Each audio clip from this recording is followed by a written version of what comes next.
जिसका ये हो गया है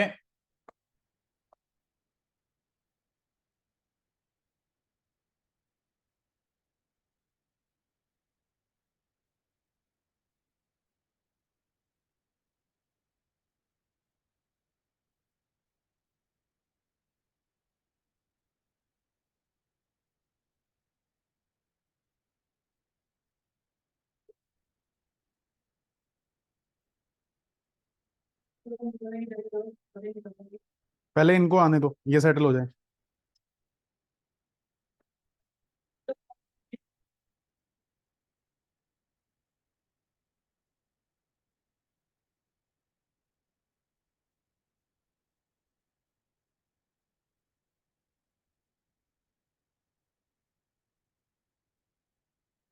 डायग्राम में डायग्राम में सारे के सारे है ना बेटा।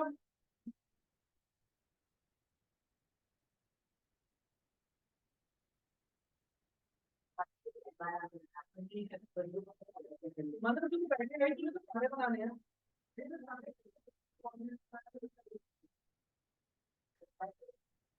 तो जल्दी काटो। 11 का चलो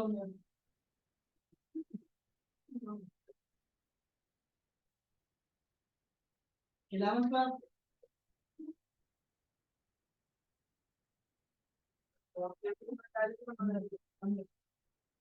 अंदर चल अंदर।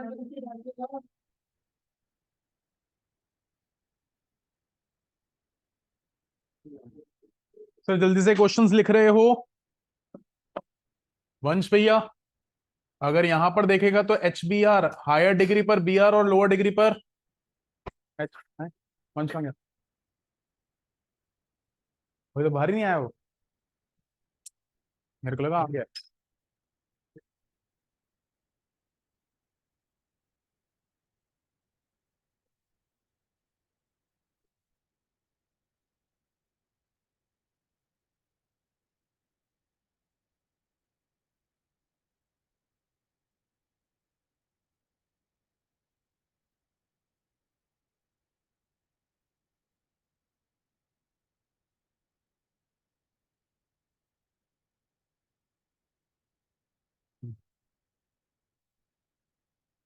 क्वेश्चंस देख रहे हो आई होप।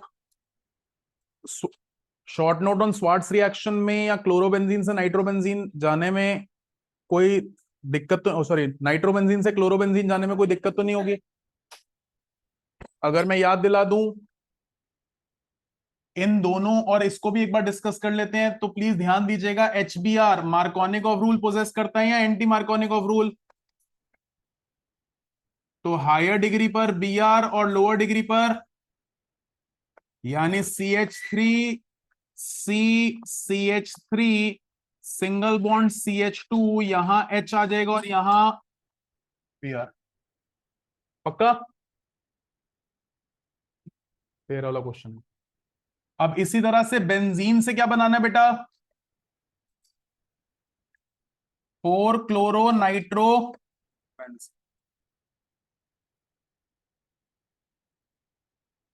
ध्यान से ऑब्जर्व करिएगा, क्लोरीन जब रेजोनेंस का हिस्सा होता है तो क्या एक्ट करता है, कौन सा इफेक्ट दिखाता है? और आप हैं इलेक्ट्रॉन विड्रॉइंग, तो कौन सा बिहेवियर दिखाएंगे? अगर मान लीजिए मैं इसको पहले लगा दूं तो ये मेटा एक्टिवेट कर देगा, और इसको पहले लगा दूं तो ये ऑर्थो। यहां अभी आपको कौन सी पोजीशन चाहिए सर? अगर ये हेड है तो ये पैरा, या ये हेड है तो ये, तो क्योंकि आपको पैरा पोजीशन चाहिए, आप सबसे पहले क्लोरीनेशन करेंगे और फिर, यानी इस टाइम पर बेंजीन आपने डाला Cl2 in presence of anhydrous AlCl3, head पर क्या आ गया Cl, और फिर डाला concentrated HNO3 in presence of concentrated H2SO4।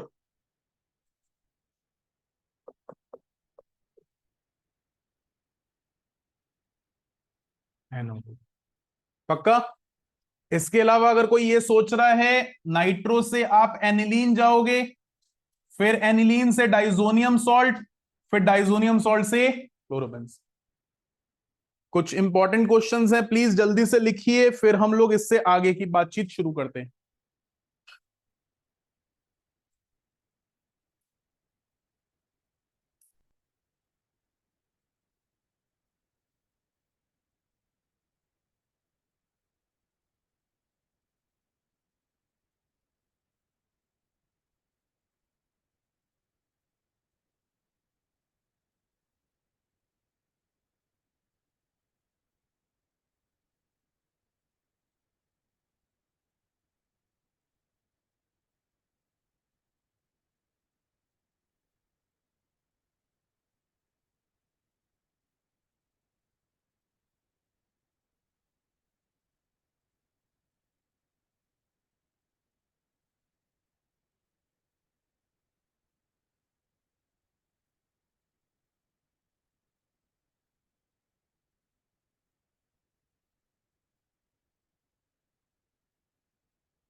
हो गया?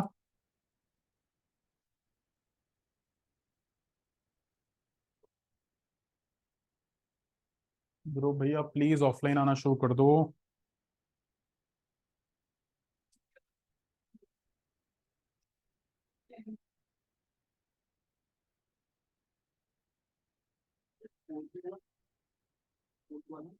कौन सा फोर्थ वाला बताया तो?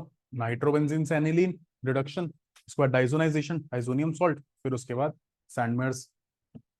पक्का स्क्रॉल कर दूं? अब ध्यान से बात को सुनिएगा, नेक्स्ट आर्टिकल पर हम लोग आ रहे हैं। हम लोगों ने लास्ट क्लास में लैटिस स्ट्रेंथ वगैरह की बातचीत कर ली थी ना। चलो एक छोटा सा क्वेश्चन दिखा रहा हूं और फिर उससे आगे आ रहे हैं। मान लेते हैं मैंने बेंजीन लिया, मैं बेंजीन की पहले करवाता हूं क्लोरीनेशन,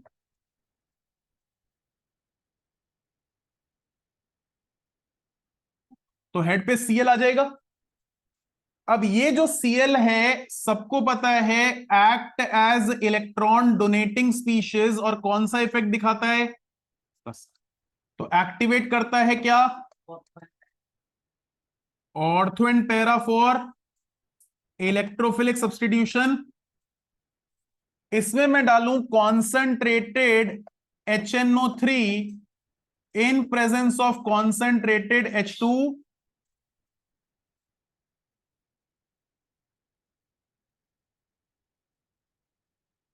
अनीश भैया बस करेंगे?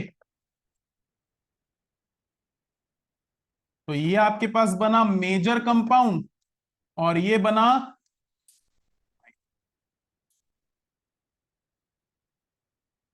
इसी में अगर मैं सपोज पहले नाइट्रेशन कर देता,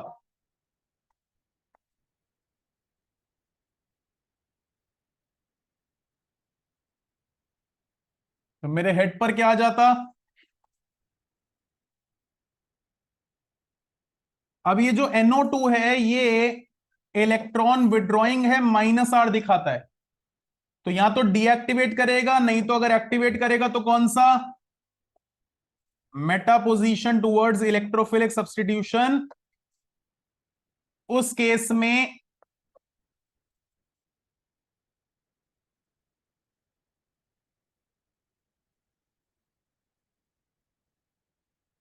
Cl2 अगर एनहाइड्रस AlCl3 की प्रेजेंस में डाला जाएगा तो कौन सी पोजीशन पे आएगा? मेटा पर। तो बेटा यहां से जो भी मैंने क्वेश्चन करवाया था उसी की बात करते हैं। मुझे बेंजीन से 4 क्लोरो नाइट्रोबेंजीन जाना होगा, तो मुझे फोर्थ यानी पैरा पोजीशन पे चाहिए कुछ, और पैरा पे तब आएगा जब पहले आप पैरा एक्टिवेटिंग डालो, फिर दूसरे में जो भी है वो डालो। बता सकते हो क्लोरीन और नाइट्रो में पैरा एक्टिवेटिंग कौन? क्लोरो। फिर ऐसे ही मैंने बेंजीन से 3 क्लोरो नाइट्रोबेंजीन बनाने का सोचा। अब ऑब्जर्व करिए 3 यानी, तो पहले मेटा एक्टिवेटिंग डालो, फिर दूसरे में कोई भी डालना, और मेटा कौन है? तो ये पहले डलेगा और ये बाद में। हाँ या ना? कॉपी करिए जल्दी से इसको।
लिख लिया?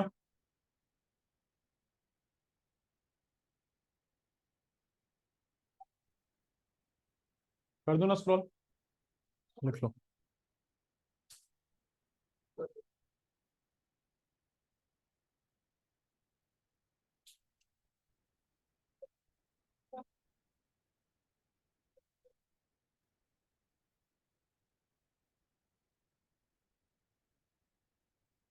हो गया? चलिए अब देखिए, नेक्स्ट है न्यूक्लियोफिलिक सब्स्टिट्यूशन रिएक्शन। ध्यान से बात को समझिएगा, बहुत इंपॉर्टेंट है। अगर मैं जनरली न्यूक्लियोफिलिक सब्स्टिट्यूशन रिएक्शन देखूं, तो मैंने एल्काइल हैलाइड लिया, इसमें एक न्यूक्लियोफाइल डाला। अब न्यूक्लियोफाइल हवा में तो नहीं मिलेगा, कोई ना कोई रिएजेंट होगा जो न्यूक्लियोफाइल जनरेट करेगा। कोई भी रिएजेंट हो सकता है, सीखेंगे कौन से रिएजेंट्स हैं। न्यूक्लियोफाइल जनरेट करा, ये न्यूक्लियोफाइल एक्स की जगह ले लेगा और एक्स को क्या करेगा? बाहर रिलीज।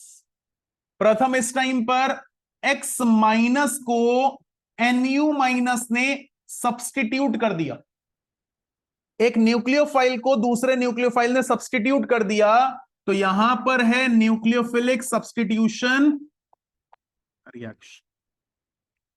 पक्का? लेकिन ये न्यूक्लियोफिलिक रिएक्शन या न्यूक्लियोफिलिक सब्स्टिट्यूशन रिएक्शन इतनी आसान नहीं है। हमने अभी सिर्फ रिएक्टेंट से प्रोडक्ट लिखा है, लेकिन जो ये पैथोलॉजी, जो ये मैकेनिज्म फॉलो करेंगे, उस मैकेनिज्म को हमें सीखना बहुत जरूरी है। अब मैकेनिज्म में दो इंपॉर्टेंट एस्पेक्ट्स हैं रियांश। पहला इंपॉर्टेंट एस्पेक्ट है अटैक कौन कर रहा है, तो हम सीखेंगे कौन है न्यूक्लियोफाइल जनरेटिंग स्पीशीज। और फिर दूसरा एस्पेक्ट है कि हमारे एल्काइल हैलाइड में आदर्श भैया कुछ चेंजेस तो नहीं हो रहे, यानी ये क्या सिंपल सा कोई पैटर्न है या कोई और वेरिएशन है। तो यहां पर इस रिएक्शन को समझने के लिए हम रिएक्शंस को दो पार्ट में डिवाइड करते हैं Adarsh. First is nucleophile generating species और दूसरा पाथवेज ऑफ न्यूक्लियोफिलिक सब्स्टिट्यूशन, जिसमें दो पाथ हो सकते हैं, nucleophilic substitution reaction for one nucleophile और दूसरा nucleophilic substitution reaction for two nucleophile. अभी तक आपने जितने भी मैकेनिज्म सीखे हैं वो एक सिंगल पाथ पे काम करते हैं। यानी मान लेते हैं मुझे हरनाम के घर जाना है और एक ही रोड मुझे हरनाम के घर पहुंचा सकती है, तो सिंगल मेथड। लेकिन ये कहता है सर पीछे वाला रास्ता भी है, तो वहां पर कितने मेथड्स हो गए? दो। तो आज यहां पर कितने पैथोलॉजी हैं? दो पैथोलॉजी हैं। दोनों समझेंगे, दोनों में लगने की कुछ कंडीशंस होंगी। क्या कंडीशंस होंगी जिसकी वजह से हम पैथोलॉजी 1 लेंगे, या क्या कंडीशंस होगी जिसकी वजह से हम पैथोलॉजी 2 लेंगे। और कल को मुझे वो कंडीशन के बिहाफ पर कोई बता दिया जाए कि ये एल्काइल हैलाइड, तो बताओ पाथवे 1 लगेगा या पाथवे 2, तो मुझे बताना पड़ेगा। यानी सिंपल एस्पेक्ट्स में कौन सा पाथवे, कौन सा एल्काइल हैलाइड विकास भैया चूज करता है, ये अभी हम एक एक करके सीखेंगे। ठीक है, चलिए। तो यहां पर सबसे पहले न्यूक्लियोफाइल जनरेटिंग स्पीशीज सीखें। छोटे छोटे प्यारे प्यारे से क्यूट क्यूट से बच्चे हैं ये। न्यूक्लियोफाइल जनरेटिंग स्पीशीज, मैंने यहां पर लिया एक्वस केओएच। कोई बता सकता है एक्वस केओएच का मतलब क्या है? तेज बोलो अनीश भैया। KOH added in water. अब water already equal number of H plus and OH minus ion carry करता है। आपने एक बेस डाल दिया, बेस तो पानी में जाके डिसोसिएट करेगा एस K प्लस एंड किसकी कंसेंट्रेशन बढ़ गई? OH minus. जहां वंश तक दो पहुंच सकते थे, OH माइनस आयन की कंसेंट्रेशन बढ़ गई, तो जल्दी से दो पहुंचेंगे या ज्यादा अप्रोच करेंगे। तो ज्यादा अप्रोच अगर नेगेटिव साइन वाला स्पीशीज करेगा तो वो क्या हो गया? एक अटैकिंग रिएजेंट। और जिस स्पीशीज ने जो सा अटैकिंग रिएजेंट रिलीज करा, वो उसी के नाम से अटैक जनरेटिंग स्पीशीज माना जाएगा। आज इसने क्या रिलीज करा? नेगेटिव चार्ज, यानी न्यूक्लियोफाइल जनरेट करा, तो ये क्या है? Nucleophile generating species.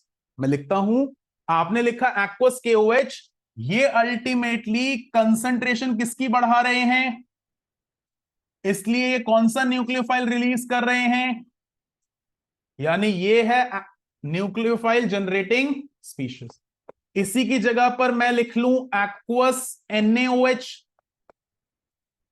फिर दोबारा से NaOH पानी में डाला, क्या बढ़ गया? क्या रिलीज करा? इसी तरीके से मैंने अमोनिया लिया, ब्रेक करा as NH2 minus and H plus, तो ये मेरे लिए रिएक्टिव है, तो क्या रिलीज हुआ?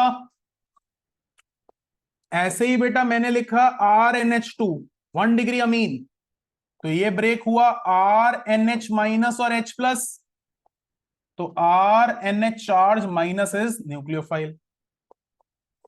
ऐसे ही प्लीज रोना, एक्चुअल में ये रोना नहीं है, इसका मतलब है सोडियम एल्कोक्साइड।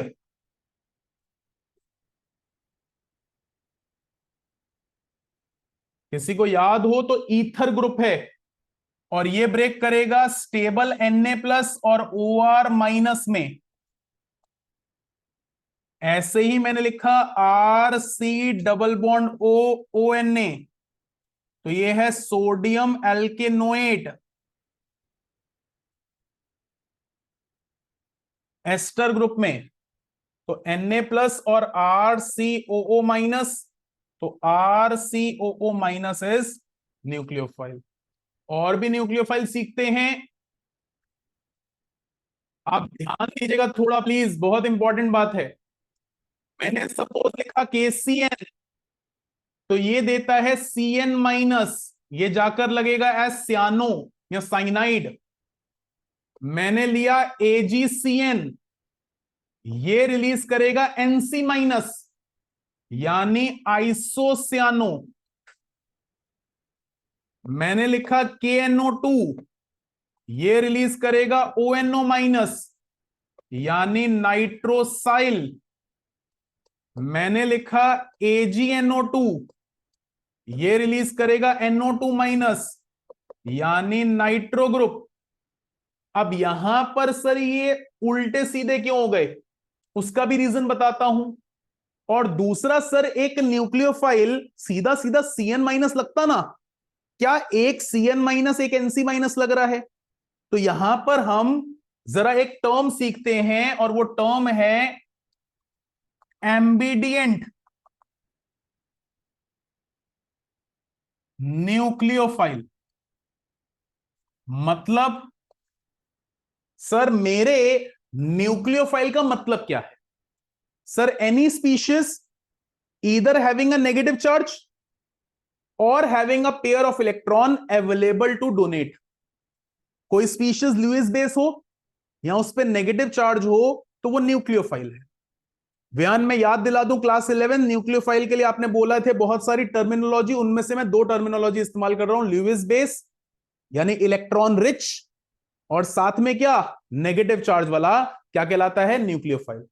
अदरवाइज याद होगा, electron donating, electron rich, Lewis base, negative charge वाले स्पीशीज क्या कहलाते हैं, न्यूक्लियोफाइल्स। पक्का? अब इस न्यूक्लियोफाइल के पॉइंट ऑफ व्यू से बात करें तो यूजुअली Cl-, एक एटम है उस पर नेगेटिव चार्ज है। OH-, बेशक दो एटम है लेकिन सिर्फ ऑक्सीजन ही नेगेटिव चार्ज कैरी करता है हमेशा।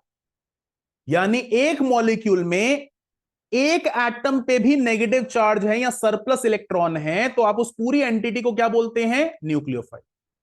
अब मैं जब Cn को देखता हूं, मैं जब NO2 को देखता हूं, मैं जब SCN को देखता हूं, मैं तीनों लिख लेता हूं, Cn-, NO2-, SCN-, तो इनके पास Cn- में कितने एटम्स, तो NO2 में कितने एटम्स, SCN में कितने एटम्स, 3।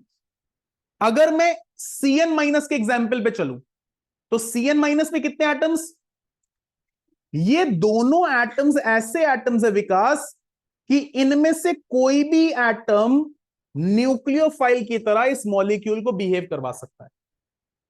अभी तक हम क्या बोल रहे थे, आप OH- लेकर आए, आप वियान विद नेगेटिव चार्ज लेकर आए, उसमें कितने भी एटम्स हो, सिर्फ एक एटम क्या बिहेव करना चाहिए, न्यूक्लियोफाइल की तरह। लेकिन अब मैं क्या बोल रहा हूं, मैं ऐसे टिपिकल या स्पेशल एग्जाम्पल्स ले रहा हूं जिनमें एक से ज्यादा एटम आपको न्यूक्लियोफाइल की तरह बिहेव करवा सकता है। यानी जरूर Cn- में दोनों एटम्स केपेबल है क्या बिहेव करवाने के लिए, न्यूक्लियोफाइल, लेकिन एक टाइम पर एक ही एक्टिव हो न्यूक्लियोफाइल बिहेव करवाने के लिए। मतलब समर, ध्यान से सुनना, C and N both are capable to behave as nucleophile, but only one head is available at a time. ऐसा न्यूक्लियोफाइल जो दो न्यूक्लियोफिलिक सेंटर्स कैरी करे लेकिन एक टाइम पर एक ही एक्टिव हो, ऐसे स्पेशल टाइप के न्यूक्लियोफाइल को क्या बोलते हैं, एम्बिडिएंट न्यूक्लियोफाइल। Cn- में C भी बॉन्ड बना सकता है और N भी, लेकिन जब C बना रहा होगा तो N नहीं बनाएगा, जब N बना रहा होगा अनीश तो C नहीं बनाएगा। ऐसे ही NO2, कह सकता हूं एक N और दो O, तो एक N एक्टिव होगा तो ऑक्सीजन एक्टिव नहीं होगा, ऑक्सीजन एक्टिव होगा तो N लेकिन दोनों एक्टिव हो सकते हैं। तो दो न्यूक्लियोफिलिक हेड होने के बावजूद एक टाइम पर एक एक्टिव हो तो क्या बोलेंगे इसको? एम्बिडिएंट न्यूक्लियोफाइल। और तीन एग्जांपल्स हैं इसमें, NO2, SCN और CN माइनस, जहां पर CN को आप CN माइनस और NC माइनस देख सकते हो, NO2 माइनस को ONO माइनस देख सकते हो, और SCN माइनस को NCS माइनस देख सकते हो। यहां पर आप सियानो हैं, यहां पर आप नाइट्रो हैं, यहां पर आप थायोसियानो हैं। प्लीज गुजराती नहीं है ये। और इसी तरह से ये आइसोसियानो, ये नाइट्रोसाइल, और ये थायो आइसोसाइनो। तो लैंग्वेज में बोल रहा हूं, ambident nucleophiles are those nucleophiles which have more than one nucleophilic centers but only one is active at a time, refers to as ambidient nucleophiles. Ambidient nucleophiles can be of three types: SCN, NO2 and CN. अब यहां पर इससे एक और आगे approach की बात आती है, सर ऐसा क्या के ने किया जो एजी ने नहीं किया, या क्या एजी ने करा जो के ने नहीं करा, जो यहां पर CN माइनस और यहां पर ONO माइनस और यहां पर? इसके पीछे का रीजन एक्सप्लेन करता हूं और लिखवाता हूं। पहले आप इसको कॉपी कर रहे हैं, यहां तक कॉपी करेंगे, एम्बिडिएंट न्यूक्लियोफाइल की डेफिनेशन लिखवाऊंगा, फिर इसको कॉपी करेंगे जल्दी से प्लीज। ये वाला कैसे प्रिपेयर होगा? SCN माइनस वाला के साथ आएगा, अभी आंसर भी बताऊंगा ना तो खुद ही बता पाएगा।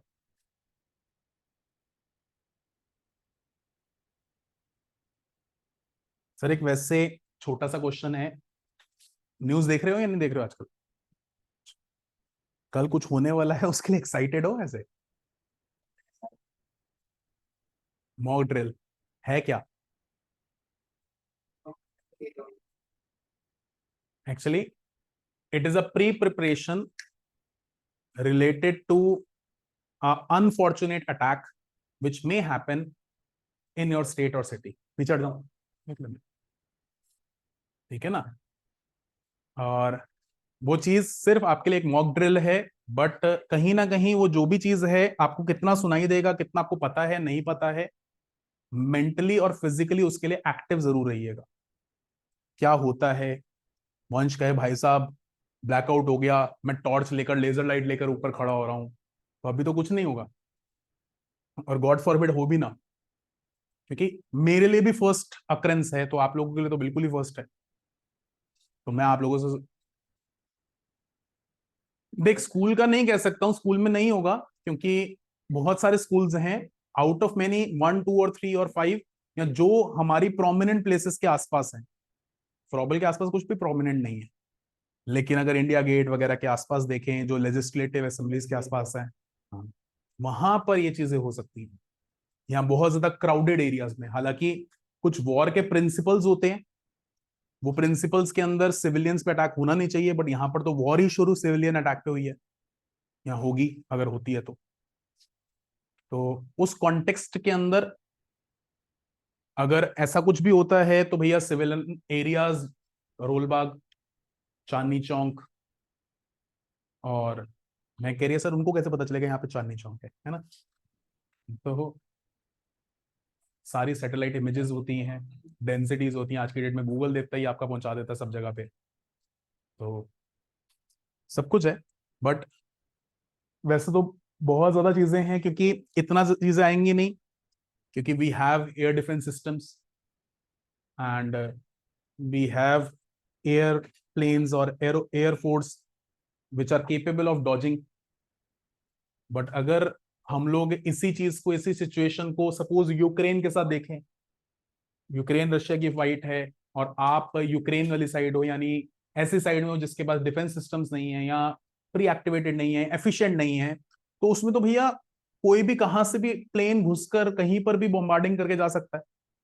तो उस केस में ये वाली जितनी भी चीजें ना, मॉक ड्रिल्स हैं, बहुत जरूरी है। विकास कहते सर फिर तो हमारे पास एयर डिफेंस सिस्टम है, एयर डिफेंस सिस्टम में भी बेटा अगर एक साथ 100 मिसाइल्स डाली एक आध भी कहीं गलती से लग गई, ऐसा होता है ना, वो पटाखे वाली वो पकड़ते हो लड़ी फेंकते हो, एक आध तो पीछे आ ही जाती है ना, तो वो वाला हिसाब हो गया। तो जोक सपाट। अभी इस टाइम पे एक कंफ्यूज्ड स्टेटमेंट हो सकती है जो कि मैं नहीं दूंगा, क्योंकि मन जो कह रहा है और उसके आगे जो रिस्पॉन्सिबिलिटीज कहती हैं वो बिल्कुल अलग है। कि मैं अगर रिस्पॉन्सिबल होकर बोलूँ यार वॉर नहीं होनी चाहिए, यहाँ पर बहुत सारा नुकसान है, वो तो वैसे ही भिखारी हैं, और आप लोग, या हम लोग इस पोजीशन पे हैं जहां पर लॉस नहीं होना चाहिए, ना ह्यूमन लॉस, ना कैजुअलिटीज होनी चाहिए, ना मॉनेटरी लॉस होना चाहिए, तो honestly speaking being an Indian, मैं जस्टिफाई नहीं करता अपने आप को, जो मेरा मन कहता है। This is the right time to attack and to give the correct answer to the one who deserves. I am not against any country, any nation, any people of nation, but I am totally standing against those people who are making a conspiracy against the normal people. अगर आज आप 100 kilometre अंदर आ सकते हो तो घूमते फिरते हो तो दिल्ली भी आ सकते हो, वहां का अच्छा टूरिस्ट स्पॉट देख सकते हो, तो इंडिया गेट का कोई चिल्ड्रन पार्क भी देख सकते हो, फ्रॉबल स्कूल में घुस जाओ। अच्छा, और तेरी क्लास में घुस गए तो हाँ वो हम देख लेंगे।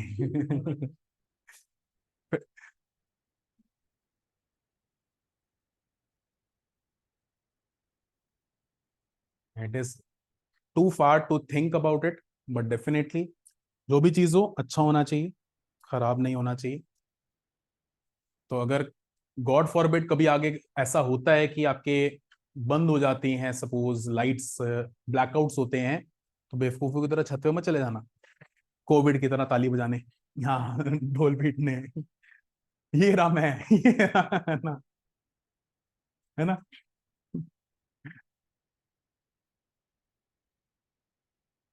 Because ये चीजें मैंने भी अपने पेरेंट्स से और इवन ग्रैंड पेरेंट्स से सुनी हुई हैं, क्योंकि आप लोग लिख रहे हो इसलिए प्रवचन दे रहा हूँ ऐसा, लिख लो आराम से। हाँ, कि 1971 या 65 की वॉर में टोटल ब्लैकआउट के साथ साथ बंकर्स भी होते थे। जैसे अब ये सेंटर है, तो एग्जैक्टली बाहर रोड साइड पे या नीचे वहां पे डिगिंग, बकायदा डिगिंग करवाई गई थी कि ये सायरन ब्लो ऑफ होगा तो आपने उसके अंदर डिगिंग के एरिया के अंदर चले जाना है। 5 लोग, 10 लोग, 15 लोग, 20 लोग, जो भी घरों के हैं, या घरों में ऐसे कोने पे छुपना है या बैठना है जहां पर कोई भी चीज गिरे ना, कोनों के या कुछ भी ऐसी चीजों में। It is something similar to what happens in a earthquake. चलिए वापस आ जाएं, यहां तक क्लियर है। एम्बिडियंट न्यूक्लियोफाइल लिखवा दूं, लिखिए please. Ambident nucleophile,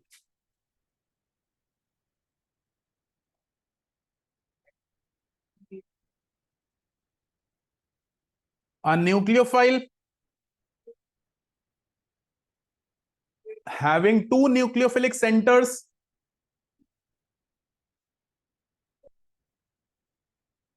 but only one is active,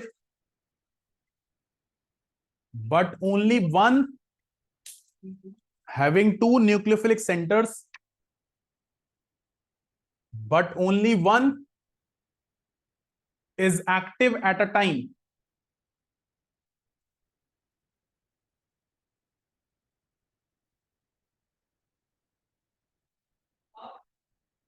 example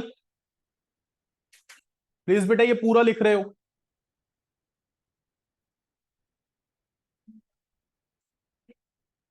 यार एशियन में सिर्फ दो ही होंगे, सब नाइट्रोजन। में दो हैं।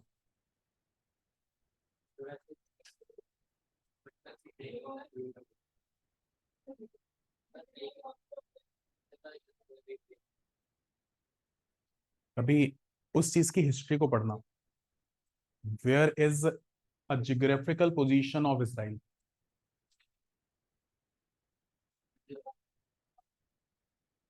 पूरी तरह से।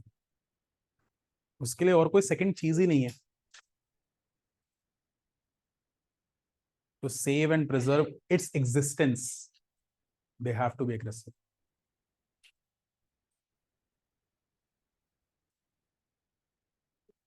खैर इससे ज्यादा मुझे जीके जीएस नहीं आती। For more details contact CVT classes. ठीक है।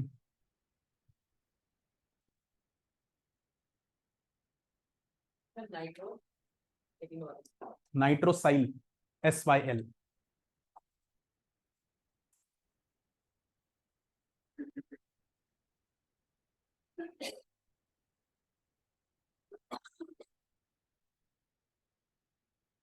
देख लिया।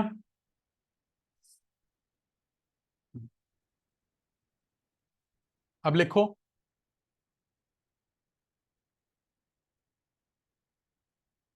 सियानो group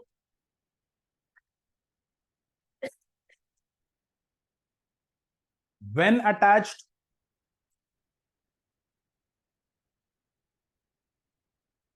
to K, when attached to K, releases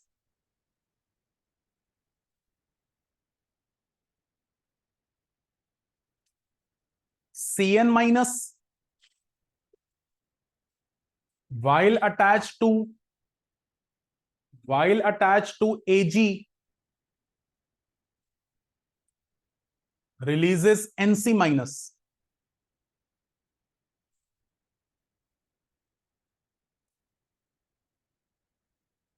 As potassium prefers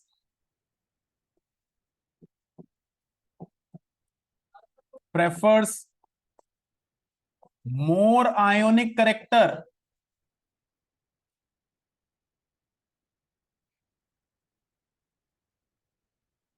while Ag belonging to D block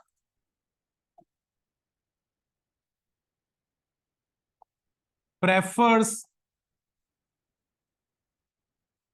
less ionic character.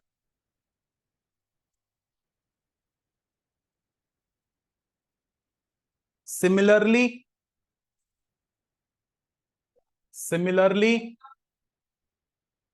in the case of NO2,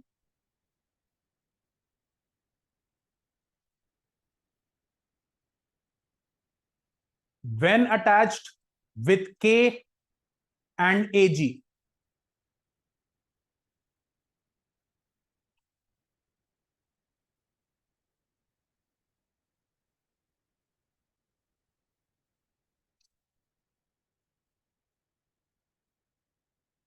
full stop.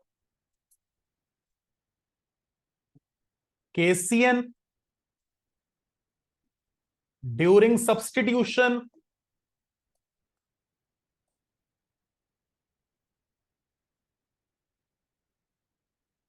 produces cyanide.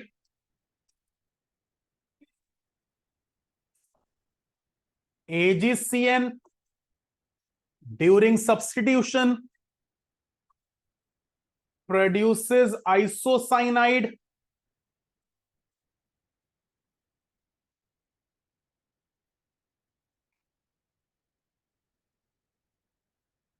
KNO2 during substitution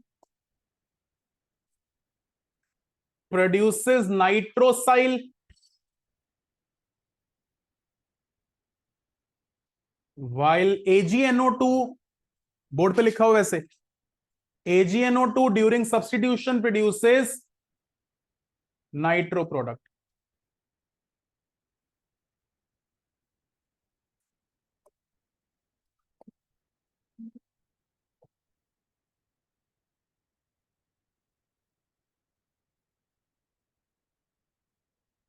इधर देखिएगा, carbon और nitrogen में कौन ज्यादा electronegative? ऐसे ही NO2 के अंदर O और N में कौन ज्यादा इलेक्ट्रोनेगेटिव?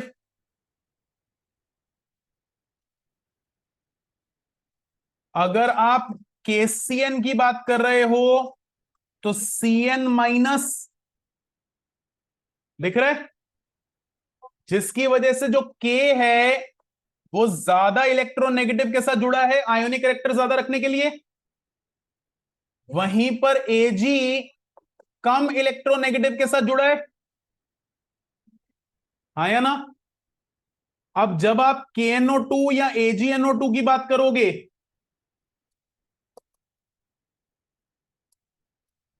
तो K प्लस ONO माइनस और Ag प्लस NO2 माइनस, तो यहां पर किससे बॉन्डिंग है, ज्यादा इलेक्ट्रोनेगेटिव से, और यहां पर किससे है, कम इलेक्ट्रोनेगेटिव। तो आपके लिए Ag plus less ionic character prefer करके कम इलेक्ट्रोनेगेटिव से जुड़ रहा है, और K मोर आयोनिक कैरेक्टर प्रेफर करके किससे जुड़ रहा है, ज्यादा इलेक्ट्रॉन। तो जो मैंने यहां पर लिखवाया है वो मैं यहां पर समझा रहा था, मैं दोबारा से बोल देता हूं। आपका K प्रेफर करता है आयोनिक कैरेक्टर, इसलिए K ज्यादा इलेक्ट्रोनेगेटिव वाले के साथ जुड़ना चाहता है, और Ag कम इलेक्ट्रोनेगेटिव वाले, जिसकी वजह से KCN से CN माइनस लगता है और AgCN से NC माइनस, या वैसा वर्षा जब इसमें आ जाता है। तो ये मत सोचना कि सर एक में सीधा हो गया एक में उल्टा हो गया, फर्क यहां पर किसके बिहेवियर में है अभियान भैया, C और या O और N के भी। पक्का 1 मिनट लगाकर जो मैंने लिखवाया है जल्दी से रीड कर रहे हो, ये इंपॉर्टेंट है। क्वेश्चन एनसीईआरटी में एग्जाम्पल है और ये पेपर में पूछे जाने के चांसेस होते हैं 1 मार्क में। लो सर।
सर हो गया। बाकी भी कर लें सर।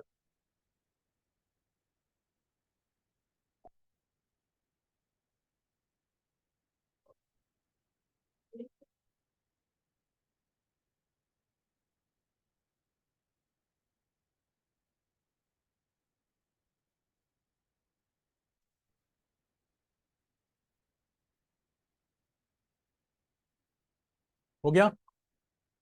चलिए अब देखो बेटा, मुझे अभी पैथोलॉजी नहीं पता, लेकिन मुझे यह पता चल गया कि सर ये स्पीशीज ये वाला न्यूक्लियोफाइल जनरेट करेगा, यानी मैं KCN डालूंगा तो CN माइनस जनरेट होगा, KOH डालूंगा तो OH माइनस, एंड लाइकवाइज। तो इसी के बिहाफ पर प्रोडक्ट बनाना पहले ही सीख लेते हैं। सपोज मैंने लिया CH3CH2X और इसके अंदर मैं डालता हूं एक्वस KOH, तो OH किसकी जगह ले लेगा और प्रोडक्ट बनेगा CH3CH2OH। मैं डालूं एक्वस NaOH,